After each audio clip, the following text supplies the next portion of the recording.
என் பேர் சுப்ராஜ். மூணார் பக்கத்தில் உள்ள அருவிக்காடு எஸ்டேட்டில் வேலை செஞ்சிட்ருக்கேன். எனக்கு ஒரு 2 மாதமாக கால் வலி கொஞ்சம் இருந்தது.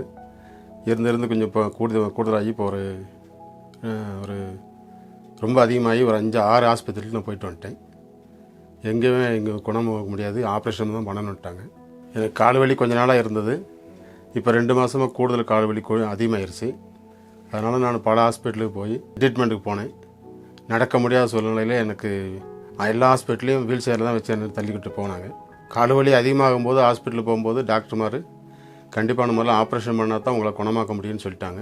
நானும் வலி தாங்க முடியாமல் சரின்னு சம்மதிச்சிட்டேன். கடைசியில் நான் என் தங்கச்சி மூலியமாக பாஸ்டரை சந்தித்தேன். பாஸ்டர் குடும்பத்தோடு வந்து எனக்கு ஹாஸ்பிட்டலில் ப்ரேயர் பண்ணி நீங்கள் உங்களுக்கு ஆப்ரேஷன் எதுவும் பண்ண வேண்டாம், நல்லபடியாக குணமாகும்னு சொன்னாங்க. அதன் அடிப்படையில் இப்போ நான் குணமாகி நல்லபடியாக நடந்து வந்துட்டுருக்கேன்.